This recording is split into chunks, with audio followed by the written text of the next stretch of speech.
I'm hearing that looks don't matter. Well, my assistant Brittany over there said her friend likes, what did you say, Britt? Medium ugly guys. And I had to understand what my mom used to always say? She said, cute guys come with ugly problems. And I always remember that. She's like, you keep wanting to go after the cute guys, they come with the ugly problem. Did a leaked clip just expose more than a friendship? Or is the internet running wild again? Rumors suggest a private recording has surfaced, pulling Alicia Keys, Swizz Beatz, and Lala Anthony into the same storm. Posts are flying. Claims are stacking. But when the noise gets this loud, the real story tends to hide in the quiet parts. Timelines, receipts, and what people actually went on record saying. Here's the twist. Whispers like these don't come out of nowhere. Old wounds, past headlines, and a few cryptic comments can turn a spark into a wildfire. Well, it's over. Alicia Keys is filing for divorce from Swizz Beatz because of an outside baby pregnancy outside of their marriage. Tonight, we're separating buzz from facts, what's confirmed, what's speculation, and why this saga keeps circling back. First, the moment that lit the feed on fire all over again. It started with a whisper that grew legs. Posts claimed a private tape. Threads hinted at a split. Comments pushed the idea of an outside relationship. None of it came from a verified outlet, but the screenshots moved faster than the facts. Rumors suggest a clip exists. Reports claim it ties familiar names together. But here's what's solid right now. No official statement, no court filing, no reputable publication confirming a leak or a breakup. It's buzz wearing a headline. Both of them are married. Both of them are in high-profile, controversial relationships. Swizz is married to Alicia Keys. Y'all keep saying Alicia Keys stole that man. You can't steal nothing, okay? So why did it erupt anyway? Simple formula. A suggestive caption, a recycled photo. A vague source who says, "Can't say too much." Add a couple of out-of-context IG interactions, and the timeline writes its own story. People share, react, and the algorithm does the rest. Another reason the chatter sticks, history. When a couple has past timelines that fans still debate, every new rumor feels halfway true before anyone checks it. Confirmation bias kicks in. A like becomes a signal. Boy, I know a lot of people in the comment section are probably saying they seen this coming. Now, I don't know this to be true. This is my first time hearing of this. Swizz Beatz caught cheating on Alicia Keys in new footage? A lyric becomes a confession. A coincidence becomes a pattern. Zoom out. If a real clip existed, and if it proved what the posts claim, you'd see credible reporters chasing it, legal reps moving, and mainstream coverage lining up sources. That hasn't happened. Not yet. Does that mean the buzz is baseless? Not necessarily. It means it's unverified. Big difference. Until something concrete lands, we're looking at speculation dressed up as certainty. But this didn't begin in 2025. The first spark for this specific triangle showed up a few years back, and that's where the internet started drawing lines that may or may not connect. And that's the part we need to unpack next. Alicia Keys, goofy bitch. How the fuck got you on The Voice anyway when you ain't got one? Run around stealing people's husbands and shit? This didn't pop up out of thin air. The first big spark hit back in 2021 when a radio host claimed someone from the camp slid into her DMs with a story. Whispers of Swizz and Lala getting closer than friends, plus a claim that he kept things low and told her to cool it on public replies so it wouldn't look obvious. That single segment turned into blog headlines, reaction videos, and a wave of "Did you see this?" posts that moved faster than any receipts. Fans went digging. Every like, every early morning comment, every short exchange on IG got treated like a breadcrumb. Screenshots circulated, threads stitched patterns from timing alone. But the evidence was vibes and timing. When she moved into Swizz and them's house to work on the music with him, he was still married to his wife, living in that same house. And then she moved in while she was cool with the wife. No photos, no messages, no on-record confirmations, just a lot of eyes reading between the lines. Then came the pushback. Swizz hopped online and basically said, "Knock it the fee off," and doubled down with a wink. The only Lala he was rocking was Alicia's 2021 single. For some, that closed the book. For others, it read like a clever deflection. The internet split, half satisfied, half convinced the denial was PR polish. Lala had her own headlines at the time, public changes in her personal life, lingering talk around past hurt, a fresh start vibe that invited even more speculation. People love a pattern, and the timeline made it easy to connect dots that might not connect at all. Like, a lot of guys are not prepared for strong women. Talk about that I understand. A lot of guys are not prepared for a strong woman. And what we have is, she's her boss, I'm my boss. Look at the captions. Look at the trips. Look at the timing. It snowballed, even without a solid source. Here's the key. Nothing verified ever landed. No reputable outlet confirmed an affair. No legal filings. No direct quotes from Lala or Alicia backing the claims. Just a rumor cycle that refused to die because it felt possible. And that feeling is powerful. Prior history, old letters, and messy timelines make new rumors feel pre-approved. But feelings aren't proof. Which brings us to the real question, what do we actually have on record, and what's just internet imagination dressed up like receipts? That's where we go next.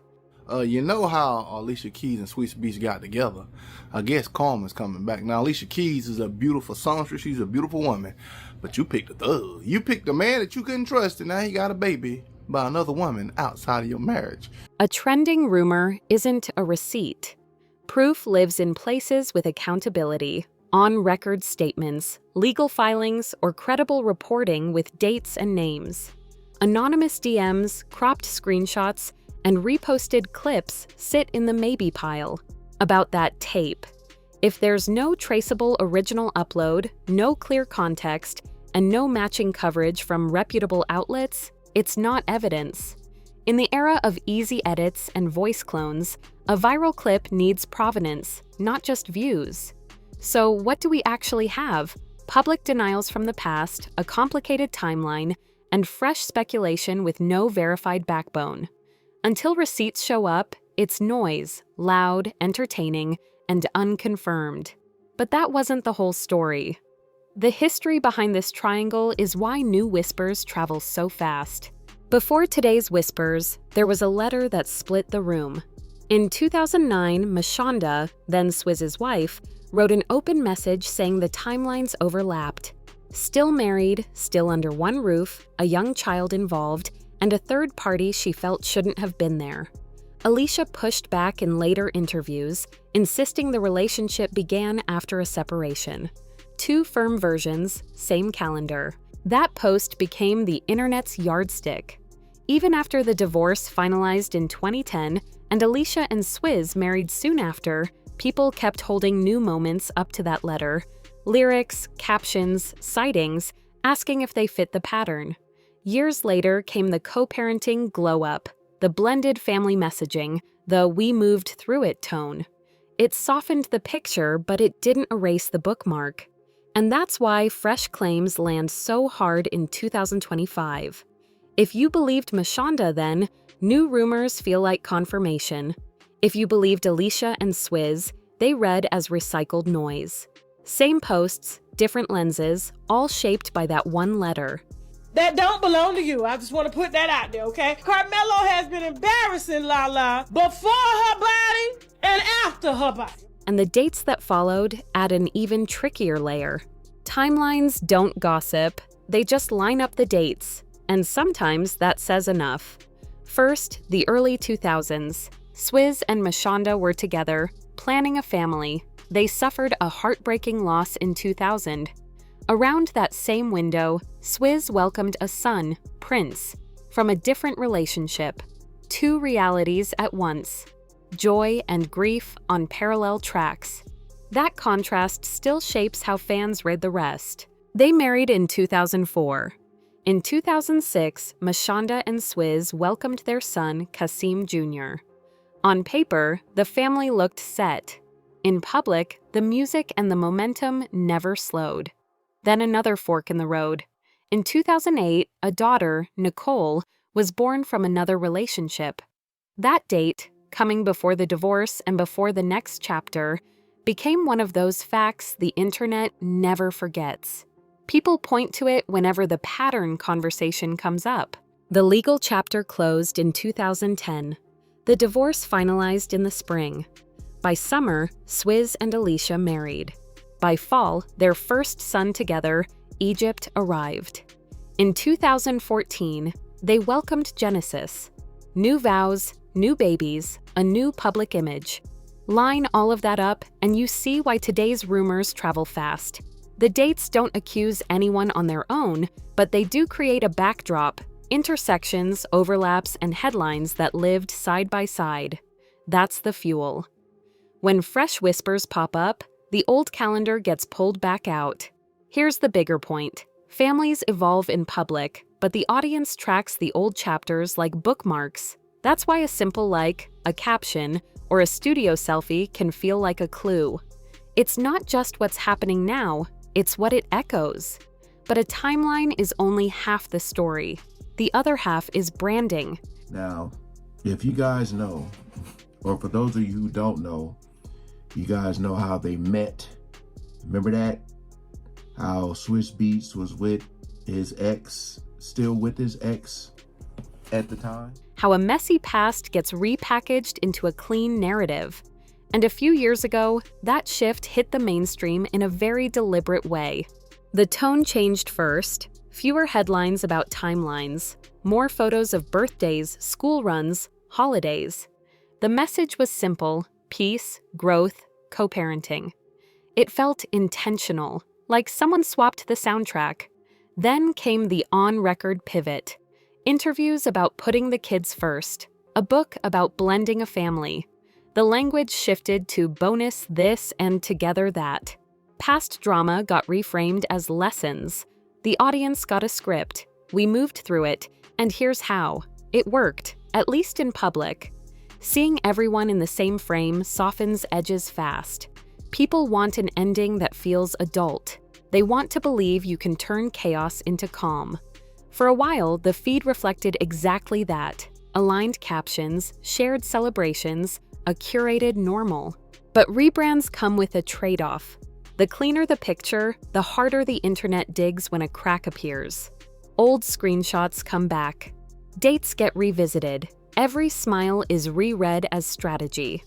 If you lived through chapter 1, you always remember how that chapter felt. That's why these new whispers hit so hard. Not because a rumor is proof, but because the past gives it a runway. A polished image doesn't erase memory. It just puts a filter over it. So we're back to the present moment. What's solid today, and what's just noise in a loud room? The answer says more about verification than vibes, and that's exactly where we're going next. Here's the bottom line at the time of recording. There's talk, but there isn't proof. No verified outlet has authenticated a leaked tape. No on-record statement from the people involved confirms an outside relationship. No filings. No press reps putting their names on specifics. It's loud online, but quiet where confirmations live. What is on record? A long, complicated history that makes fresh rumors feel familiar. Old timelines, past headlines, public denials from years back. That context primes the audience to believe the newest whisper before anyone checks it. It's human. Once a storyline fits, we keep seeing it. If something real breaks, it won't look like reposted screen captures. It'll look like a credible report citing named sources, followed by legal responses, followed by more than one reputable outlet independently matching the details. Dates, documents, direct quotes. That's the pattern when a rumor turns into news. Until then, treat the viral clip like a magic trick. If you can't trace the original upload, if the audio is too clean for the room, if the lighting shifts mid-sentence or the lips don't quite sync, you might be looking at edits, not evidence. Sensational content spreads because it's shocking, not because it's solid. So where does that leave us? With two piles. In one, verified timelines and past statements. In the other, unverified chatter that could be anything from misread signals to manufactured drama. Mixing the two is how confusion wins, and how clicks beat clarity. But that wasn't the whole story. The most revealing piece isn't a clip or a comment. It's why these narratives keep returning, even without receipts. And that's exactly where we're heading next. Strip away the noise, and you're left with two things: a history that still echoes, and a rumor cycle built to cash in on those echoes. That's why a vague caption feels like a confession, and a recycled screenshot looks like a smoking gun. We want patterns. The internet supplies them. But wanting a pattern isn't the same as having proof. Here's the uncomfortable truth. Without verifiable receipts, the story lives in limbo. Maybe there's more behind the curtain. Maybe there isn't. Until dates, documents, or on-record voices show up, the only honest place to stand is the middle, aware of the past, skeptical of the present, and patient with the future. So the real question isn't, did a secret clip end a love story? It's, why do we believe the loudest version first? Old letters, overlapping timelines, carefully curated happy moments. Those chapters shape how we hear every new whisper. That's human. But it's also how rumors turn into truths nobody ever proves. If something real lands, it won't be a fuzzy upload with mystery origins. It'll be names, dates, and statements that survive scrutiny. Until then, consider this a reminder. Curiosity is fine. Certainty requires receipts. What would count as proof for you? An actual source, a public statement, a paper trail? Drop your line in the sand because that answer says more about all of us than any trending post ever could.